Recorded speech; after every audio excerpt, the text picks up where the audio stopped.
Hello, আমি doctor Arindam Batabyal. তো আজকের ভিডিওতে আমরা যেই টপিকটা নিয়ে কথা বলবো সেটা হচ্ছে যে আপনি কোন কোন রোগের জন্য কোন কোন টেস্টগুলো করাবেন, বা ডাক্তারবাবুর কাছে যদি যান আপনার কোন কোন রোগের জন্য কোন কোন টেস্টগুলো করতে দেওয়া হয়। প্রথমেই হয়েছে সেটা হচ্ছে, ধরুন সাধারণ আপনার জ্বর হয়েছে বা কোনো ইনফেকশন হয়েছে, আপনার শরীর উইক লাগছে, একটু হাঁটলেই শ্বাসকষ্ট টাইপের হচ্ছে।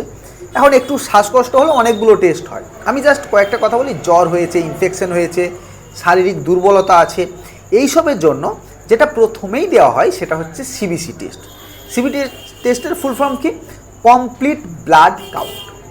এখন এটা রক্তকণিকাগুলো কি কি আছে, red blood cell, WBC, platelet count, আপনার সমস্ত কিছু ঠিক আছে কি না এইটা দেখার জন্য দেওয়া হয়। সেকেন্ড কথা হচ্ছে যে ধরুন হিমোগ্লোবিন আপনার কম আছে, হতে পারে হাঁটা চলার সময় হিমোগ্লোবিন লেভেল কম থাকলে আপনার শ্বাসকষ্ট হতে পারে, কারণ আমরা জানি যে হিমোগ্লোবিন আমাদের ব্রেনে বা শরীরে রক্ত দ্বারা আমাদের অক্সিজেন সরবরাহ করতে হেল্প করে। তো সেক্ষেত্রে এবার ধরুন আপনার ডায়াবেটিস আছে। ডায়াবেটিসে আমরা সাধারণত তিনটে টেস্ট দিয়ে থাকি। একটা হচ্ছে ফাস্টিং ব্লাড সুগার, যেটাকে বলা হয় এফবিএস। সেকেন্ড হচ্ছে পিপি মানে পোস্ট প্যারেন্ডিয়াল ব্লাড সুগার মানে পিপিবিএস। আরেকটা দিয়ে থাকি HbA1c। আমার অলরেডি HbA1c টেস্টটা নিয়ে আলাদা করে আপনাদের বলা আছে পুরো ভিডিওতে, সেটা গিয়ে দেখতে পারেন। HbA1c করে কি, এই টেস্টের মাধ্যমে গত 3 মাসের সুগারের গড় মাত্রা কী সেটা কিন্তু জানা যায়। এবারে আসি জন্ডিস বা লিভারের কোনো সমস্যা হয়েছে। এখন কথাটার মধ্যেই আছে লিভার, তাহলে আমাদের সেখানে যে টেস্টটা করতে হবে সেটা হচ্ছে লিভার ফাংশন টেস্ট। ওকে, এই লিভার ফাংশন টেস্টে কী কী থাকে? বিলিরুবিন, বিলিভারডিন, এসজিপিটি, এসজিওটি, এই সমস্ত কিছু দেখা হয়। বা আপনারা ধরুন লিভারের জাস্ট নর্মাল টেস্ট করবেন, চাইছেন না যে লিভার ফাংশন টেস্ট করবেন না, সেক্ষেত্রে বিলিরুবিন, এসজিওটি, এসজিপিটিও আপনারা আলাদাভাবে করতে পারেন। এবারে আসি কিডনির সমস্যা, সাপে কেটেছে, হসপিটালে অ্যাডমিট হয়েছে, বা কিডনির যে কোনো সমস্যার জন্য যে টেস্টটা দেওয়া হয় সেটা হচ্ছে আমাদের কিডনি ফাংশন টেস্ট।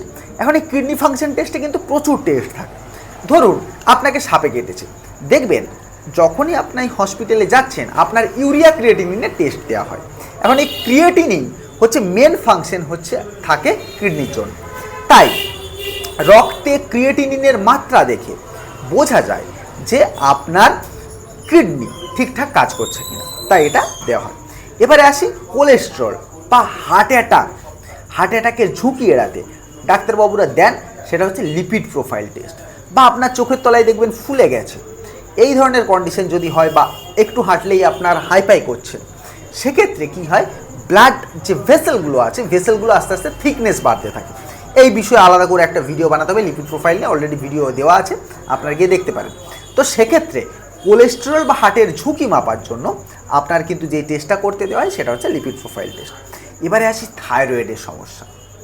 আপনার গয়টার হয়েছে, থাইরয়েডের সমস্যা হয়েছে, একটুতেই ভয় পেয়ে যাচ্ছেন, হঠাৎ হঠাৎ বুক ধড়ফড় করছে, লিফটে ওঠানামা করতে পারছেন না, এই ধরনের প্রচুর কন্ডিশন যদি আপনার হয়ে থাকে সেক্ষেত্রে আমরা যেটা দিয়ে থাকি সেটা হচ্ছে থাইরয়েড প্রোফাইল টেস্ট। এখন আপনার মনে হচ্ছে থাইরয়েড প্রোফাইল টেস্টের একটু কস্ট বেশি, তাহলে ডাক্তারবাবু আমি কি টেস্ট করব? আপনারা শুধু TSH করতে পারেন। ওকে, তো সেক্ষেত্রে মাপা যায়, এবং ফ্রি থাইরক্সিন মানে ফ্রি T3 এবং T4 এই দুটো টেস্ট আমরা দিয়ে থাকি, যেখানে হঠাৎ যদি ওজন বেড়ে যায় বা কমে যায়, হরমোনের ভারসাম্যহীনতা হয়েছে কিনা সেটা চেক করতে কিন্তু এটা দেওয়া হয়। এবারে আসি টাইফয়েড জ্বর, ভাইটাল টেস্ট দেওয়া হয় বা টাইফয়েড ডট দেওয়া হয়। ডেঙ্গু জ্বর হয়েছে, ডেঙ্গুর NS1 একটা টেস্ট হয়, সেটা আমরা ডেঙ্গু NS1 টেস্টটা দিয়ে থাকি। এবারে আসি ইউরিনের কোনো সমস্যা হয়েছে, ইউরিন ইনফেকশন হয়েছে, সেক্ষেত্রে আমরা ইউরিন RE মানে রুটিন এক্সামিনেশন এবং ইউরিন CS মানে কালচার অ্যান্ড সেন্সিটিভিটি। ওকে, তাহলে ইউরিনের RE এবং ইউরিন CS মানে কালচার অ্যান্ড সেন্সিটিভিটি দুটো দেওয়া হতে পারে। এর ছাড়া তো ইমাজিং টেস্ট আছে, যেমন হাড় ভাঙা, নিউমোনিয়া, টিবি, এইসব ক্ষেত্রে আমরা এক্সরে দিয়ে থাকি। পেটে ব্যথা, লিভারের সমস্যা, গর্ভাবস্থা USG দিয়ে থাকি, ডপলার টেস্ট দিয়ে থাকি। ডপলার টেস্ট অলরেডি একটা ভিডিও বানানো আছে। মাথার সমস্যা হয়েছে, স্ট্রোক হয়েছে, জটিল কোনো মাথার মধ্যে কোনো কমপ্লিকেশন দেখা যাচ্ছে, বা আপনার নার্ভের সমস্যা হচ্ছে, স্পাইনাল কর্ডের সমস্যা হচ্ছে, সেক্ষেত্রে সিটি স্ক্যান, MRI এই সমস্ত টেস্ট হয়। হার্টের পরীক্ষা, বিভিন্ন ধরনের হার্ট অ্যাটাক বা হার্ট বুক ধড়পড় করছে, সেই সময় আমরা ইসিজি, ইকেজি এই সমস্ত টেস্ট দিয়ে থাকি। মোটামুটি যা যা টেস্ট দেওয়া হয়, একজন ডাক্তারবাবু যা যা টেস্ট দেন, সেই টেস্টগুলো কখন কোন টেস্ট করতে বলা হবে এই ভিডিওতে আপনাদের ডিটেলসে বললাম। আপনারা কেউ যদি চান যে আমাদের কাছ থেকে কনসালটেশন বুক করতে, 399 এটা পে করে আপনারা কনসালটেশন বুক করতে পারেন। আমি এখানে কিউআর কোডটাও দিয়ে দিচ্ছি, যারা ভিডিওটাকে জাস্ট পজ করে আপনারা স্ক্যান করে টাকাটা পেমেন্ট করে দিতে পারেন এবং দিয়ে আমাদের উপরে যে নাম্বারটা দেওয়া আছে কনসালটেশনের জন্য, সেই নাম্বারে আপনারা যোগাযোগ করতে পারেন। তো চলুন আজকের মতো ভিডিও এখানে শেষ করছি। Thank you, bye bye. খুব ভালো থাকবেন, সুস্থ থাকবেন। আবার দেখা হচ্ছে একটা নেক্সট ভিডিওতে। Bye bye.